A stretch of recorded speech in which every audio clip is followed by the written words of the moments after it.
Hello friends, Saraswati Sarvodaya channel में आपका हार्दिक स्वागत है। आज का हमारा विषय है भारतीय संविधान और राज्य व्यवस्था, जिसमें हम कुछ मूलभूत शब्दावलियां को समझेंगे, जैसे कि संविधान और संविधानवाद, राज्य व्यवस्था ये क्या है। क्योंकि आगे आप जब संविधान को पढ़ेंगे तो कुछ शब्दावलियां इस प्रकार की आएंगी। तो सबसे पहले हम समझेंगे कि संविधान क्या है। तो सबसे पहले हम एक एग्जाम्पल समझते हैं। जैसे मान लीजिए आप किसी संयुक्त परिवार में रहते हैं जहाँ पे लगभग 20-22 सदस्य हैं। तो वहाँ पे व्यवस्था बनाने के लिए कुछ जो बुजुर्ग होते हैं कुछ नियम बना देते हैं, जैसे कि खाना कौन बनाएगा, घर की साफ सफाई कौन करेगा, और कपड़े कौन धुलेगा, या फिर धन कमाकर कौन लाएगा, खर्चे का बंटवारा किस प्रकार होगा। तो ये जो सभी कानून हैं, अगर आप इन्हें किसी डायरी में लिख लेते हैं तो एक प्रकार का आपके घर का संविधान है। तो देखिए, परिभाषा देखते हैं। संविधान नियमों, कानूनों या परंपराओं आदि का संकलन। यानी उस देश में देखिए, ऐसा तो है नहीं कि एक दिन में बैठ गए और संविधान बना दिया। जैसे आपको दिया जाए काम कि अपने घर का संविधान बनाइए, तो आप अपनी जो घर की व्यवस्था है उसके अनुसार ही तो बनाएंगे संविधान। जो जैसे नियम चलते आ रहे हैं, कुछ परंपराएं हैं, उनके अनुरूप, उनके आधार पर आप संविधान के या कानून का निर्माण करेंगे। तो इसी तरीके से कानूनों, नियमों या परंपराओं आदि का संकलन, यदि यानी उन्हें हमने किसी एक पुस्तक में संग्रह कर दिया, संकलन कर दिया। नियमों, कानूनों या परंपराओं आदि का संकलन जो उस देश पर शासन करने के लिए होते हैं।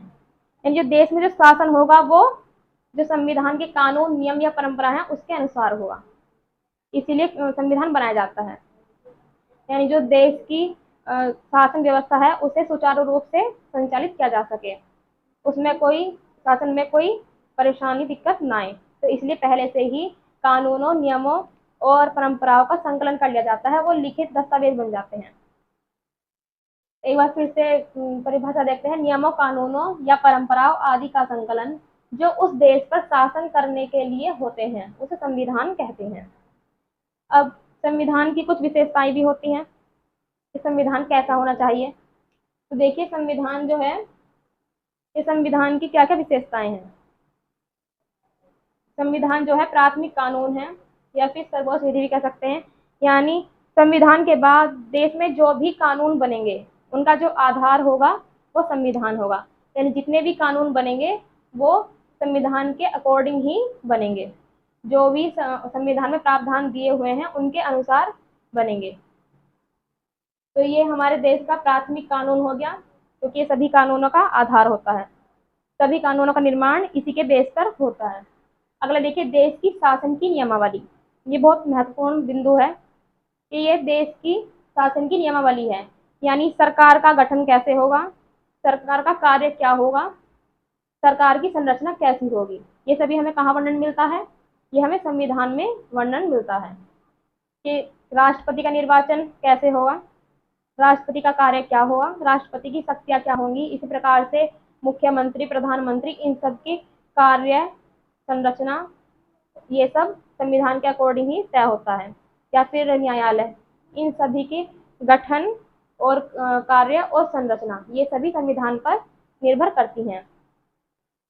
अगर आगे देखिए, यह सरकार की शक्ति एवं सीमाएं तय करता है। यानी शक्ति यानी क्या सरकार को क्या अधिकार मिले हुए हैं, सीमाएं यानी सरकार क्या नहीं कर सकती, अर्थात सरकार को क्या करना चाहिए, सरकार को क्या नहीं करना चाहिए, ये सब कुछ कौन बताता है, संविधान। संविधान ये तय करता है कि सरकार क्या कर सकती है और क्या नहीं कर सकती। आगे देखिए, देश के भावी निर्माण की कानूनी योजना। यानी देश की जो शासन है उसका स्वरूप कैसा होना चाहिए, उसकी प्रणाली कैसी होनी चाहिए, लोकतंत्र होना चाहिए या राजतंत्र होना चाहिए, शासन की प्रणाली कैसी होनी चाहिए, ये सब कौन बताता है। या फिर के पंथ निरपेक्ष होना चाहिए देश। यानी देश का जो भावी निर्माण है, यानी जो मॉडल है, वो कौन बताता है, देश का संविधान। तो ये हो गए हमारे हमारे संविधान की विशेषताएं। प्राथमिक कानून, देश की शासन की नियमावली, सरकार की शक्ति एवं सीमाएं तय करना, देश के भावी निर्माण की कानूनी योजना।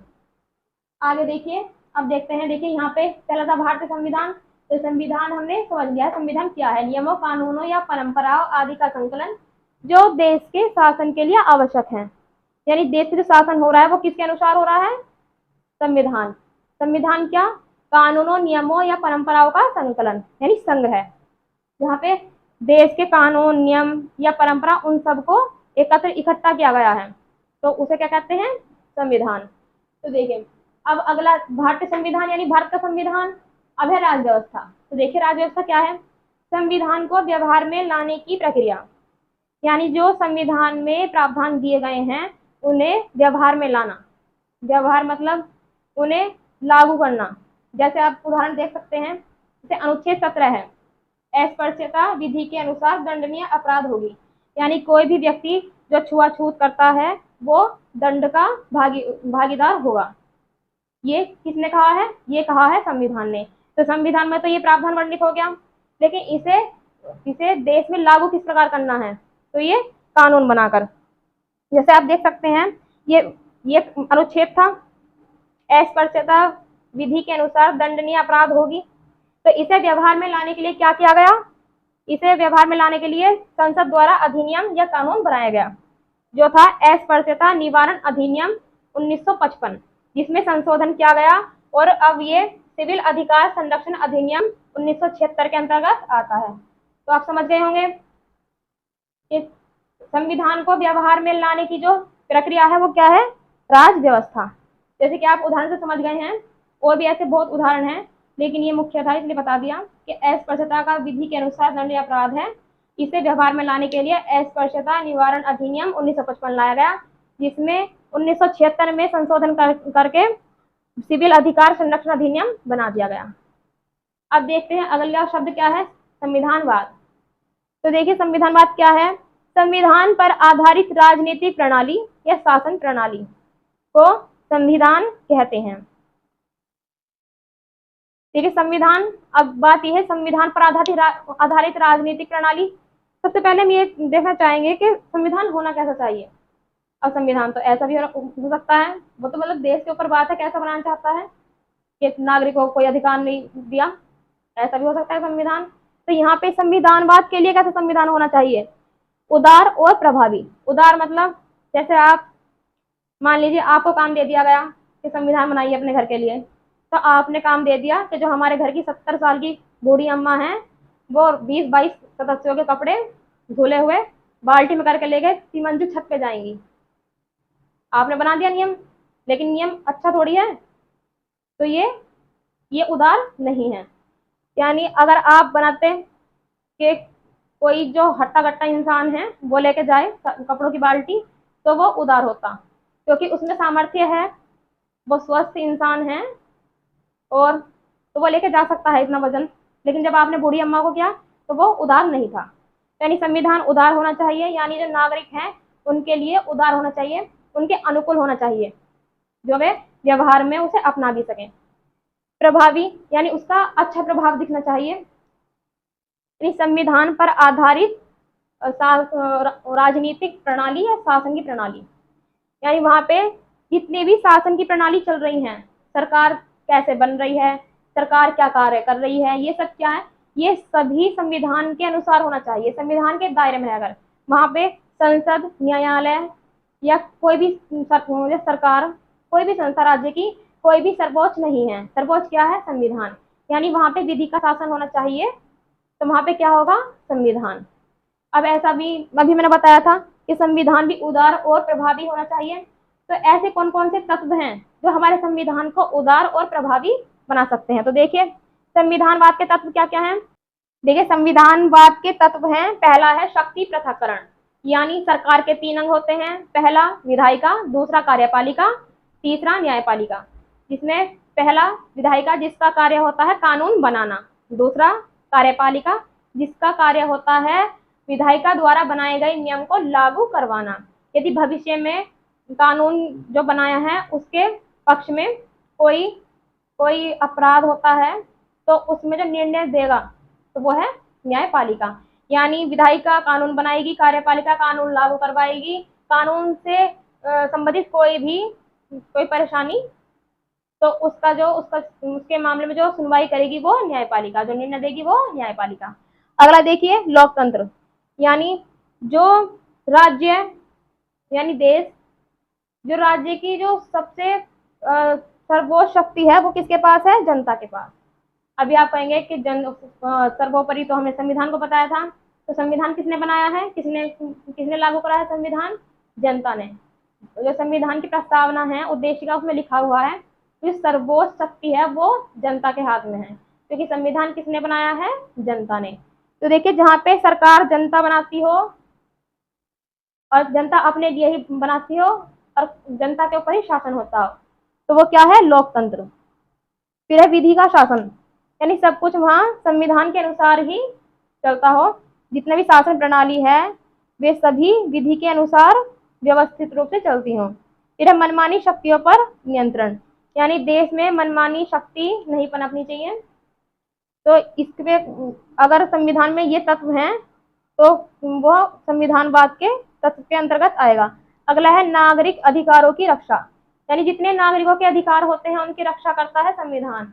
जैसे कि आगे आप पढ़ेंगे कि संविधान में मूल अधिकार, जो कि नागरिकों के लिए बहुत ही अच्छे अधिकार हैं, तो उनकी रक्षा कौन करता है?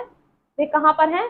वे संविधान में है, यानी नागरिकों के जो अधिकार होने चाहिए उनकी रक्षा करता है संविधान। अगर ये 5 तत्व हैं तो जो देश का संविधान है, बस मात्र ये तत्व रख दिए और संविधान के अनुसार देश नहीं चल रहा, तो तब भी उस देश में संविधानवाद नहीं होगा।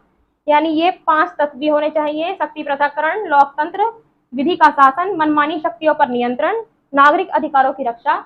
ये तत्व होंगे संविधान में, और जो देश का जो शासन प्रणाली है वो संविधान के अनुसार ही चलती है, तब वो देश जो है संविधानवाद कहलाएगा। देखिए संविधान पाकिस्तान में भी है, चीन में भी है, लेकिन जो उनका संविधान है उसमें ये तत्व नहीं है, इसलिए हम उसे संविधानवाद के अंतर्गत नहीं रखेंगे। संविधानवाद के सबसे अच्छे उदाहरण हैं भारत, अमेरिका,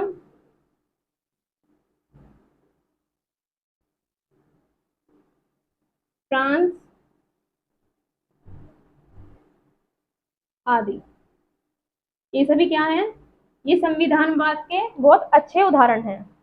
तो आई होप आपको वीडियो अच्छी लगी होगी, जितने भी बातें मैंने बताई वो सब अच्छी लगी होंगी। तो एक बार फिर से रिवाइज करती हूँ मैं। संविधान क्या है?